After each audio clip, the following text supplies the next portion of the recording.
Hi అండి. Welcome back to our channel. ఇక్కడ ఈరోజు ఈ వీడియోలో చూడండి మీకు బ్లౌజ్ కుట్టేటప్పుడు చిన్న చిన్న టిప్స్ అయితే షేర్ చేస్తాను. మొత్తం బ్లౌజు స్టిచ్చింగ్ అంతా కూడా చూపించట్లేదు నేను ఇక్కడ. చూసారా ఇక్కడ ప్లస్ సింబల్ ఎంత పర్ఫెక్ట్‌గా వచ్చేసిందో. అండ్ అలానే ఇక్కడ నేను సారీలో వచ్చిన క్లాత్‌తోనే సెల్ఫ్ పైపింగ్ అయితే వేశాను. చాలా పర్ఫెక్ట్‌గా వచ్చింది కదా!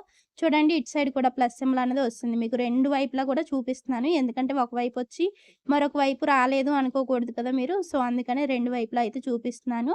అండ్ అలానే చూడండి సెల్ఫ్ పైపింగ్ అయినా సరే ఎంత పర్ఫెక్ట్‌గా వచ్చిందో.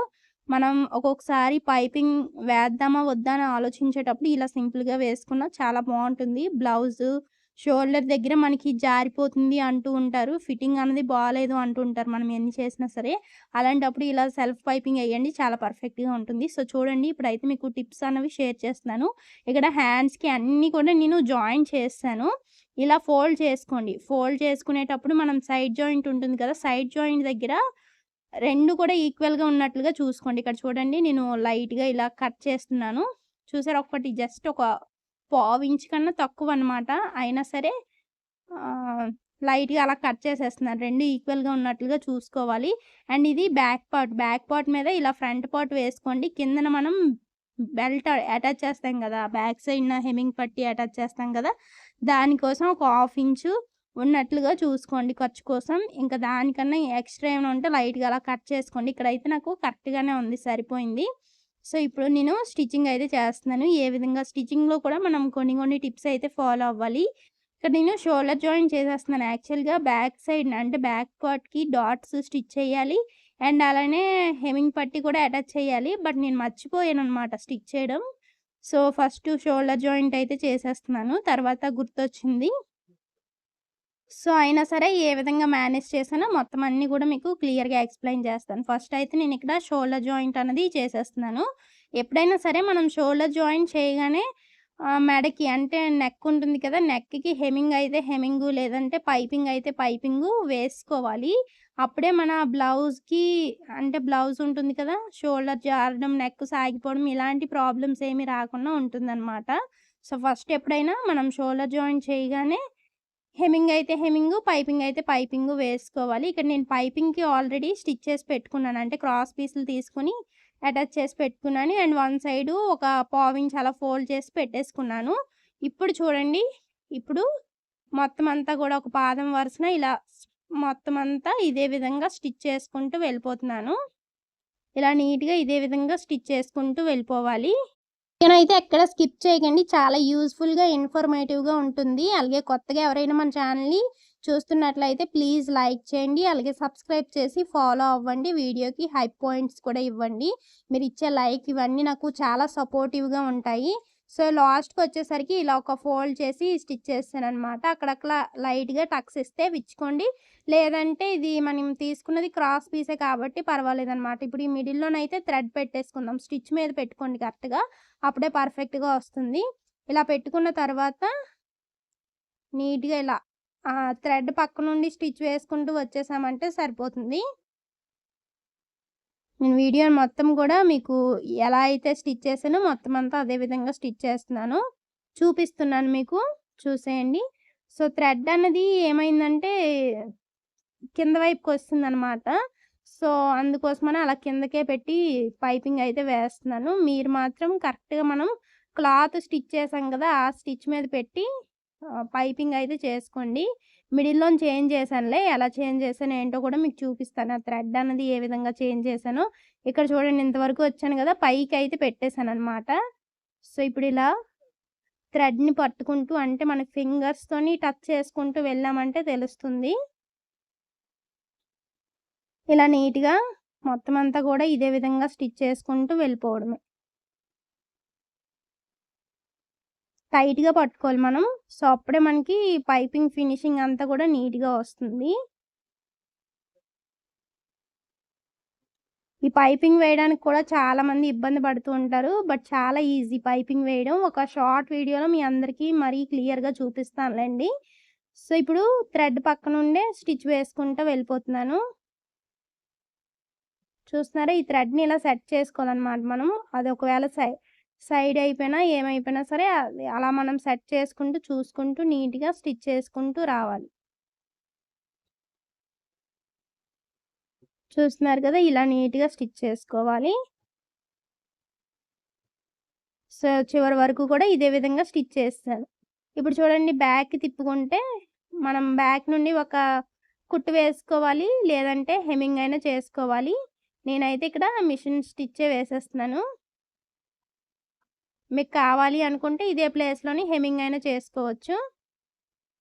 చూస్తున్నారు కదా! ఇలా నీట్‌గా ఎడ్జ్ నుండి ఒక కుట్టన్నది వేసేస్తున్నాను. ఎంత నీట్‌గా వచ్చేసిందో పైపింగ్ అయితే. సెల్ఫ్ పైపింగ్ యేసుకున్నా సరే బ్లౌజ్‌కి ఒక లుక్ అయితే వస్తుంది. అంటే ఎక్కువగా పైపింగ్ ఇష్టపడని వారు ఉంటారు కదా! అలాంటి వాళ్ళకి ఇలాంటి సెల్ఫ్ పైపింగ్ వేస్తే బావుంటుంది. సో, ఇలా చివరి వరకు కూడా ఇదే విధంగా వేసుకోవాలి. ఇలా వేసుకున్న తర్వాత చూడండి ఇక్కడ నేను ఇప్పుడు డాట్స్ అలాగే బ్యాక్ పార్ట్‌లో హెమ్మింగ్ పట్టీ ఇవన్నీ గూడా అటాచ్ చేస్తాను. నడుము పట్టీ అయితే అటాచ్ చేస్తాను. సో, ఇక్కడ నేను బ్యాక్ డాట్ కోసం పావు తక్కువ 4 ఇంచీలయితే తీసుకున్నాను. యాక్చువల్‌గా ఇది మన బ్లౌజ్ యొక్క హైట్ బట్టి ఉంటుందనమాట. బ్యాక్ పార్ట్‌లో హైట్ ఎంతైతే ఉందో దాంట్లో నాలుగో భాగం మనం డాట్ కోసం అయితే మార్క్ చేసుకుంటాము. సో, ఇక్కడ కూడా పావు తక్కువ 4 ఇంచీలకైతే మార్క్ చేసి ఈ డాట్ కూడా స్టిచ్ చేస్తున్నాను. ఇలా స్టిచ్ చేసిన తర్వాత ఇప్పుడు హెమ్మింగ్ పట్టీ అటాచ్ చేసేస్తున్నాను. సో, ఆల్రెడీ నేను హెమ్మింగ్ కోసమయితే కూర ఉన్న పీస్ అయితే తీసుకున్నాననమాట. సో, కూర ఉన్న పీస్‌నయితే కట్ చేసుకున్నాను. సో, ఇలా 2 పార్ట్‌లనమాట. వాటిని అటాచ్ చేశాను. జాయిన్ చేశాను. ఇక్కడ చూడండి మనం డాట్ ఏదైతే స్టిచ్ చేసామో, ఆ డాట్ వచ్చిన దగ్గర ఒక ప్రిల్ పెట్టుకోండి. మళ్ళీ ఇప్పుడు ఇంకొక డాట్ వస్తుంది గదా! ఈ డాట్ దగ్గర కూడా ఒక ప్రిల్ అయితే పెట్టుకోవాలి. ఇలా పెట్టుకొని చివరి వరకు కూడా ఇదే విధంగా స్టిచ్ చేసుకుంటూ వెళ్ళిపోవాలి. ఇలా స్టిచ్ చేసుకున్న తర్వాత ఇప్పుడు చూడండి పైనుండి ఒక టాప్ స్టిచ్ అన్నది వేసుకుంటూ రావాలి. ఇలా పైనుండి ఒక టాప్ స్టిచ్ వేసుకుంటూ వెళ్ళిపోవడమే. చూస్తున్నారు కదా! వీడియోలో చూపించే విధంగా టాప్ స్టిచ్ వేసుకున్నామంటే సరిపోతుంది. ఇప్పుడు మనం హ్యాండ్స్ అయితే జాయిన్ చేసుకోవాలి. హ్యాండ్స్ జాయిన్ చేసుకోవడం కోసం ఏంటంటే, మనం ఫ్రంట్ పార్ట్‌కి మనం ఏదైతే కటింగ్‌లో టక్ పెట్టుకున్నామో, ఆ టక్ పాయింట్ అన్నది ఫ్రంట్‌కొచ్చేటట్లుగా చూసుకోవాలనమాట. ఇక్కడ నేను చెక్ చేస్తున్నాను. ఏది ఫ్రంట్ పార్ట్‌కి టక్ వచ్చేటట్లుగా ఉందా అనేసి. సో, మనకి కటింగ్‌లో ఆల్రెడీ చూసుంటే మీకు అర్థమయ్యి ఉంటుంది.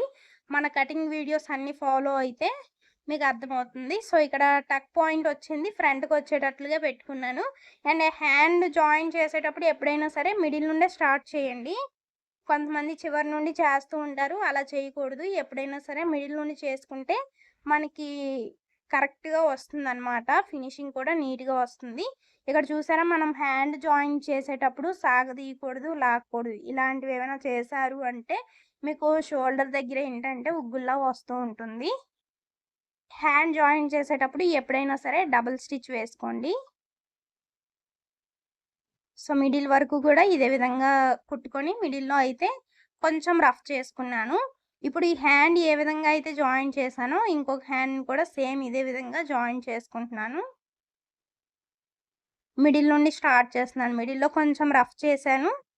అండ్ చూడండి ఇక్కడ ఒక పాదం వరుస నుండి స్టిచ్ వేసుకుంటూ వెళ్ళాలి. మొత్తం అంతా కూడా ఇదే విధంగా కుట్టుకుంటూ వెళ్ళిపోవడమే. చూడండి చాలా సింపుల్. ఫ్రీగా వదులుతూ మనం కుట్టామంటే ఫినిషింగ్ కూడా నీట్‌గా వస్తుంది. మొత్తం అంతా కూడా ఇదే విధంగా ఫ్రీగా వదులుతూ స్టిచ్ చేసుకోండి. టైట్‌గా లాగకూడదు. మనం బ్లౌజ్ పీస్ అయినా, హ్యాండ్ అయినా సరే టైట్‌గా లాగామంటే ఫినిషింగ్ అది నీట్‌గా రాదు. సో, చూస్తున్నారు కదా! చివరి వరకు కూడా ఇదే విధంగా కుట్టుకుంటూ వెళ్ళిపోవడమే. హ్యాండ్ జాయిన్ చేసేటప్పుడు ఎప్పుడైనా డబుల్ స్టిచ్ వేసుకోవాలి. సో, ఇప్పుడు డబుల్ స్టిచ్ కూడా వేస్తాను. మిడిల్‌లోకొచ్చిన తర్వాత కొంచెం అలా రఫ్ చేసి తీసుకోవడమే. చూస్తున్నారు కదా! ఇలా వేసిన తర్వాత ఇప్పుడు మనం సైడ్ జాయిన్ చేసుకోవాలి. ఈ సైడ్ జాయిన్ చేసినప్పుడు మనకు తెలుస్తుందనమాట. కరెక్ట్‌గా ప్లస్ సింబల్ అన్నది వస్తుందా లేదా అన్నది తెలుస్తుంది. సో, చూడండి ఇప్పుడైతే నేను హ్యాండ్ లూజు, ఆర్మ్ లూజు, కిందన blouse front part, back part loses అయితే చెక్ చేసుకోవాలి. ఇక్కడ ఒకసారి చెక్ చేసుకోండి. 1కి 2 సార్లు ఇక్కడ నాకు కరెక్ట్‌గా వచ్చేసింది. ఒకవేళ మీకు ఇక్కడ ఏమైనా కరెక్ట్‌గా రాలేదు అనుకున్నట్లయితే కొంచెం అడ్జస్ట్ చేసుకోవాల్సి ఉంటుంది. ఆల్మోస్ట్ ఈ టిప్స్ ఫాలో అయితే కరెక్ట్‌గానే వస్తుంది. ఇక్కడ హ్యాండ్ లూజ్ అయితే చెక్ చేశాను. 5 ½ ఇంచెస్ అయితే వచ్చింది. సో, 5.5 ఇంచుల దగ్గర ఒక మార్కింగ్ అయితే చేశాను. ఇప్పుడు ఏం చేస్తానంటే ఫస్ట్ ఆ మార్కింగ్ చేశాను కదా, ఆ మార్కింగ్ మీద కొంచెం రఫ్ చేసుకుంటూ కుట్టుకుంటాను. ఇలా కుట్టుకున్న తర్వాత ఇప్పుడు ఆర్మ్ లూజ్ అయితే చెక్ చేస్తాను. ఆది బ్లౌజ్‌లో ఆర్మ్ లూజ్ ఎంతుందో అన్నది చెక్ చేశాను. 8.25 ఇంచీలయితే వచ్చింది. సో, నేనిక్కడ 8.5 ఇంచీలకి మార్కింగ్ చేస్తున్నాను. ఎందుకంటే, నేను ఫాలో అయ్యే మెథడ్ ప్రకారం కస్టమర్స్‌కి బ్లౌజు చంక దగ్గర పడుతుంది అన్న కంప్లెయింట్ అయితే ఇస్తున్నారు. సో, గత కొన్ని రోజులుగా ఒక పావించు ఆర్మ్ లూజ్ దగ్గర ఎక్స్‌ట్రా పెడుతున్నాననమాట. ఇలా పెట్టిన దగ్గర నుండి అలాంటి కంప్లెయింట్ ఏమీ రావట్లేదు. చాలా పర్ఫెక్ట్‌గా సెట్ అవుతుంది. సో, ఎవరైనా సరే నా మెథడ్ ఫాలో అయ్యేవాళ్ళు మీకు కస్టమర్స్ తెచ్చిస్తారు కదా బ్లౌజెస్. వాళ్ళు కూడా ఇలాంటి ప్రాబ్లమ్ చెప్పినట్లయితే ఒకసారి ఈ టిప్పు ఫాలో అవ్వండి. అండ్ కిందనిక్కడ ఊక్సులు పట్టీ దగ్గర ఆది బ్లౌజ్ యొక్క ఊక్సులు పట్టీ పెట్టి చెక్ చేస్తున్నాను. ఇక్కడ ఒక మార్కింగ్ అయితే చేశాను.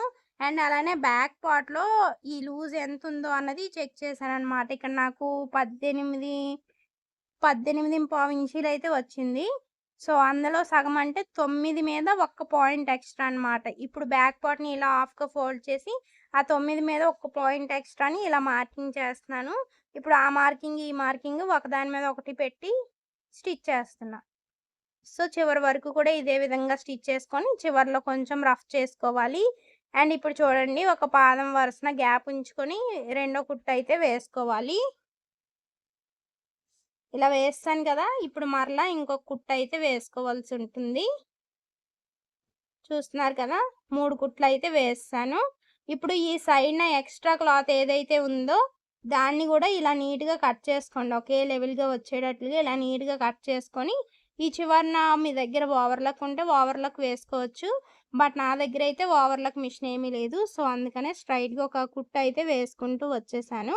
ఇప్పుడు ఇంకొక పార్ట్ అనమాట. ఆల్రెడీ మనం ఒక సైడ్‌నయితే జాయింట్ చేస్తాం గదా! ఇప్పుడు ఇంకొక వైపున జాయింట్ చేస్తున్నాను. దానికోసం మరలా హ్యాండ్ లూజ్ అయితే చెక్ చేస్తున్నాను. 5.5 ఇంచీలకి ఒక మార్కింగ్ అయితే చేస్తున్నాను.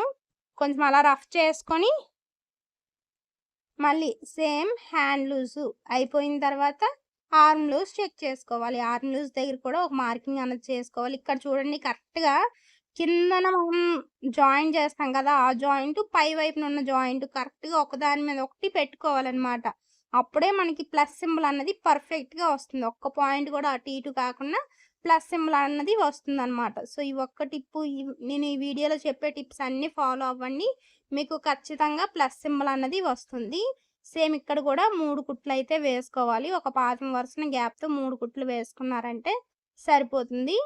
అండ్ అలానే ఎక్స్‌ట్రా ఉన్న క్లాత్‌ని కూడా కొంచెం అలా కట్ చేసేసి నీట్‌గా ఒక స్టిచ్ అయితే వేసుకోండి. సో, చూస్తున్నారు కదా! ఇప్పుడు ఇదంతా కూడా ఒక లెవెల్‌గా కట్ చేసుకోవాలి నీట్‌గా. ఇలా కట్ చేసుకున్న తర్వాత ఇప్పుడు ఒక కుట్టయితే వేసేస్తున్నాను. చూస్తున్నారు కదా ఫ్రెండ్స్! ఇది మొత్తానికైతే ఈ రోజుటి వీడియో. బ్లౌజ్ అంతా కూడా స్టిచ్చింగ్ కంప్లీట్ అయిపోయింది. ఒకసారి మీకు ఓపెన్ చేసి చూపిస్తాను చూడండి. ఇక్కడ కూడా ప్లస్ సింబల్ ఎంత పర్ఫెక్ట్‌గా వచ్చేసిందో. అండ్ ఇంకొక వైపున కూడా సేమ్ అదే విధంగా ప్లస్ సింబల్ అయితే పర్ఫెక్ట్‌గా వచ్చేసింది. సో, మీకు గనుక వీడియో నచ్చింది అనుకుంటే, యూజ్‌ఫుల్ అవుతుంది అనుకుంటే ఖచ్చితంగా వీడియోకి ఒక లైక్ చేయండి. అలాగే మరిన్ని ఇలాంటి యూజ్‌ఫుల్ వీడియోస్ కోసం మన ఛానల్‌ని సబ్స్క్రైబ్ చేసి ఫాలో అవ్వడం మాత్రం అస్సలు మర్చిపోకండి. Thank you for watching. Bye bye.